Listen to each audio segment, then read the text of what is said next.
ओम नमो भगवते वासुदेवाय नमः।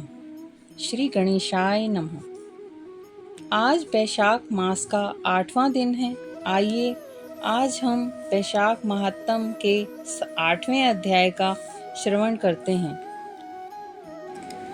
राजा श्रुति कृति के आग्रह करने पर श्रुति देव ऋषि उन्हें आगे कथा सुनाते हैं। वे बोले, वैशाख मास में अन्न दान न करने का एक इतिहास मैं तुमसे कहता हूँ। रेवा नदी के किनारे मेरे पिता पिशाच हो गए थे। वे भूख और प्यास से शिथिल होकर अपना ही मांस खाते थे। छाया वाले वृक्ष के न मिलने से उनकी दशा बहुत बुरी हो रही थी। पहले जन्मों के संचित बुरे कर्मों से उनकी कंठ नली का छिद्र बहुत सूक्ष्म हो गया था, जिससे उनको बड़ी पीड़ा होती थी। कुएं, बावड़ी और तालाब का जल उन्हें विष के समान लगता था। मैं गंगा यात्रा को जा रहा था। उस समय रेवा नदी के किनारे पहुंचा तो मैंने यह अद्भुत दृश्य देखा कि सेमल के वृक्ष के नीचे बैठा हुआ एक पिशाच अपना ही मांस खा रहा है और प्यास के मारे बुरी तरह चिल्ला रहा है। वह मुझको देखते ही मुझे मारने के लिए दौड़ा, परंतु मेरे तेज के सामने वह हताश हो गया। मुझे उस पर दया आ गई और मैंने उससे कहा कि हे पिशाच, डरने का कोई कारण नहीं है। तुम कौन हो, मुझे बताओ। अपना सब वृत्तांत कहो, मैं तुमको शीघ्र ही इस दुख से छुड़ा लूंगा। वह नहीं जानता था कि मैं उसका पुत्र हूँ। वह कहने लगा, हे महात्मा, अनर्त देश के भुवारख्य नामक एक नगर था। उसमें मैं संस्कृति गोत्र में उत्पन्न हुआ। मेरा नाम मैत्र था।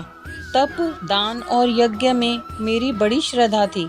मैंने संपूर्ण विद्या पढ़ी और पढ़ाई, परंतु वैशाख मास में कभी भी अन्न दान नहीं किया।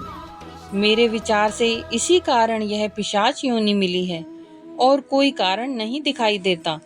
मेरा पुत्र श्रुतिदेव नामक एक बड़ा विद्वान और धर्मात्मा है। तुम उससे जाकर कह देना कि तुम्हारा पिता वैशाख में दान न करने के कारण पिशाच योनि में रेवा नदी के किनारे बैठा हुआ अपना ही मांस खा रहा है। मैं अपने पिता की यह बात सुनकर दुख के कारण रोता हुआ उनके पैरों में गिर गया और कहने लगा, हे पिताजी, मैं ही तुम्हारा पुत्र हूँ। देव योग से यहाँ आया हूँ। अब आप आज्ञा दीजिए, मैं वही कार्य करूँगा जिससे आपका यह दुख दूर हो।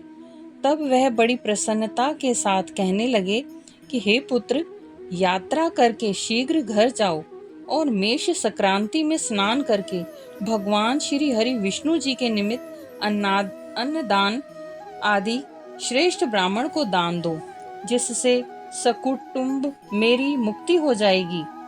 मैंने तीर्थ यात्रा करके घर आ वैशाख मास की कथा सुनी और अन्नदान किया। तब मेरे पिता पिशाच योनि से मुक्त हो गए और मुझे आशीर्वाद देते हुए विमान में बैठकर वैकुंठ लोक को चले गए। सो हे राजन, मैंने तुम से इस धर्म का यह सारभूत कहा है। अब तुम्हारी क्या सुनने की इच्छा है? जो सुनने की इच्छा है मैं आगे कहता हूँ।